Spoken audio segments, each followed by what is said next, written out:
राष्ट्रीय जनता दल अल्पसंख्यक प्रकोष्ठ के बिहार प्रदेश उपाध्यक्ष दानिश इकबाल को पार्टी द्वारा राष्ट्रीय सचिव की जिम्मेदारी सौंपी गई है। जिसके बाद गुरुवार को राजद कार्यकर्ताओं द्वारा शहर के लाइन मोहल्ला में एक सम्मान समारोह का आयोजन किया गया, जहां दानिश इकबाल का माला एवं पगड़ी पहनाकर सम्मान किया गया।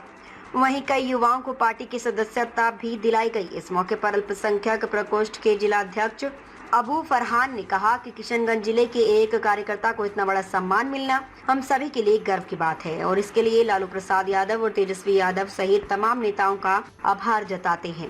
वहीं उनके द्वारा किशनगंज विधानसभा सीट से दानिश इकबाल को उम्मीदवार भी बनाए जाने की मांग पार्टी नेताओं से की गई, जबकि राष्ट्रीय सचिव दानिश इकबाल ने कहा कि उन्हें जो जिम्मेदारी सौंपी गई है वह शीर्ष नेतृत्व के उम्मीद पर पूरी तरह खरा उतरने की कोशिश करेंगे। साथ ही अल्पसंख्यक समाज को उनका हक दिलवाने के लिए काम करेंगे। आयोजित सम्मान समारोह में जिला प्रधान महासचिव रेहान अहमद, महबूब खान, आमिर अली, शम्स इलियास, जमीरुल, इंद्रजीत अजमानी, मोहम्मद इम्तियाज असफी, शाहबाज आलम सहित अन्य दर्जनों लोग मौजूद थे। उनको राष्ट्रीय सचिव अल्पसंख्यक प्रकोष्ठ का राजद का बनाया गया है।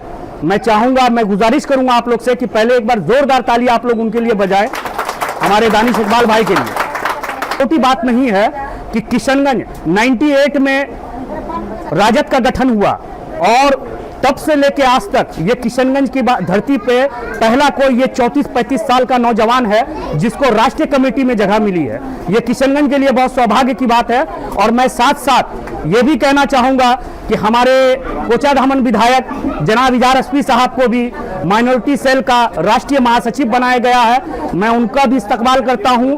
और हमारे पूर्व मंत्री जो कि हाट विधायक जनाब शहनवाज आलम साहब को राष्ट्रीय उपाध्यक्ष बनाया गया है। तो मैं खुश इस बात से हूं कि दानिश इकबाल साहब हम लोग के साथी भी रहे हैं, हम लोग की हमजोली भी रहे हैं और इतने कम उम्र में पार्टी ने इनको बहुत बड़ी जिम्मेदारी दी है। आज उन्हीं के लिए हम लोग यहाँ पे माइनॉरिटी के हमारे प्रधान महासचिव माइनॉरिटी के रेहान अहमद साहब, हमारे जिला उपाध्यक्ष हमारे शम्स इलियास साहब, महबूब खान साहब, जमीरुल भाई और आफ्ताब बाबू, तमाम आमिर अली साहब आज यहाँ पे मौजूद हैं। ये बहुत कम वक्त में ये बहुत खुशी की बात है कि दानिश भाई की यह मोहब्बत है कि इतनी संख्या में आज यहाँ पे भीड़ इकट्ठा हुई है। मैं माजरत भी चाहूंगा कि यहाँ बहुत भीड़ है, जगह छोटी है, अगर किसी को कोई तकलीफ हो तो मैं माजरत चाहता हूँ, मैं माफी चाहता हूँ।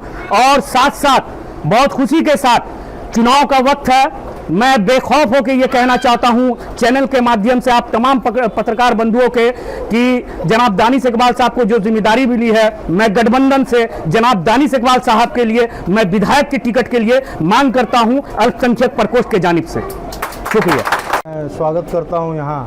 और आज बहुत खुशी की बात है कि हमारे अल्पसंख्यक प्रकोष्ठ के जो प्रदेश के उपाध्यक्ष थे दानिश इकबाल साहब, उनको इनके काम को देखते हुए पार्टी ने इनको एक बड़ी अहम जिम्मेदारी दी है और इस जिम्मेदारी से नवाजा है। इसके लिए तमाम लोगों के अंदर खुशी की लहर है और ख़ास करके अल्पसंख्यक प्रकोष्ठ के जानिब से मैं दानिश इकबाल साहब को दिल की गहराई से मुबारकबाद पेश करता हूं और इनके उज्जवल भविष्य की कामना करता हूं कि पार्टी ने इनके ऊपर जो इनका जोश जज्बा और काम को देखते हुए इनको राष्ट्रीय सचिव बनाने का काम किया है। मैं आशा और उम्मीद करता हूं कि ये पार्टी और संगठन के लिए इसी तरह मजबूती से आगे काम करते रहेंगे और इनका भविष्य उज्जवल हो। ये लोगों कार्यकर्ता को इतनी बड़ी जिम्मेदारी दी गई है। मैं आपको बता देना चाहता हूं कि हमारे इस कमेटी में कोई राज्यसभा सांसद है, कोई सांसद है, कोई विधायक है, कोई पूर्व मंत्री है, कोई वक्फ बोर्ड के पूर्व चेयरमैन रह चुके हैं, कोई विधान पार्षद रहे हैं।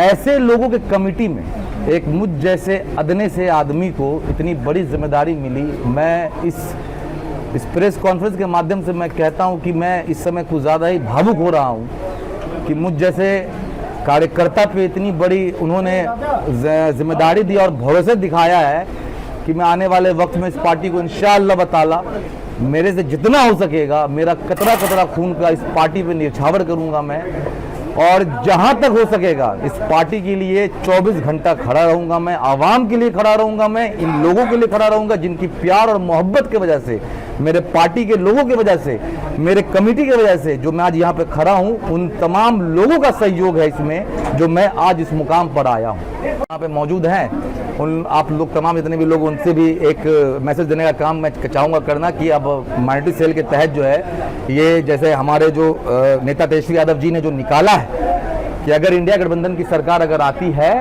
तो जो मैनिफेस्टो में दिया, जैसा कि आप लोगों को पता होगा कि हमारे नेता जो वादा करते हैं उस पर खड़े उतरते हैं। 17 महीने की जो कार्यकाल में जो उन्होंने कर दिखाया वो इतिहास रचने का काम हुआ है। इस पे कोई भी किंतु परंतु नहीं हो सकता है। और अब भी जो मैनिफेस्टो में जो दिया गया, जैसे शिक्षा को लेकर के, रोजगार को लेकर करके, माँ बहन योजना के तहत जो 2,500 रुपये मिलने की जो बात कही गई है, ऐसे तमाम तरीके जो बातें जो मैनिफेस्टो में आया, जो आपका सीमांचल गठन की बात हुई है, मक्का जो रोड पे जो पसारा जाता है जिससे राहगीरों को दिक्कतें होती है, एक्सीडेंट ज़्यादा खतरा होता है, उसको लेकर के हर पंचायत में एक जगह दी जाएगी ताकि वहाँ पर लोग आराम से जाकर के मक्का सुखा सकते हैं। इन सब तमाम योजनाओं को हम जा करके जनता के बीच में, आवाम के बीच में उतरेंगे। पंचायत, प्रखंड, गांव, मोहल्ला, चौक चौराहा, चाय की टपरी, हर जगह जगह पे जा करके हमारे अल्पसंख्यक के विंग के तहत में ये प्रोग्राम चलाई जाएगी और लोगों को जागरूक किया जाएगा। और 17 महीने को जो कार्यकाल में जो हमारे नेताजी जी ने करके दिखाया है, उन कार्यकाल को भी याद कराया जाएगा ताकि इंशाल्लाह जो आवाम के बीच में जो भी गलतफहमी होगी वो दूर हो जाएगी और जो उनका एक एक वोट जो है महत्वपूर्ण है, वो वोट उनके हमारे गठबंधन के खाते में जाएगा ताकि हमारे गठबंधन की सरकार अगर बनती है तो बिहार आगे बढ़ेगा। शिक्षा के क्षेत्र में, रोजगार के क्षेत्र में जो पलायन जो बढ़ गए हैं उनको कम किया जाएगा और जो भी सीमांचल गठन की जो बात है उस पर भी आवाज उठाई जाएगी। तो इन तमाम तरीके की बातें जो है सरकार बनने के बाद इंशाअल्लाह ताला वो चीज होगी।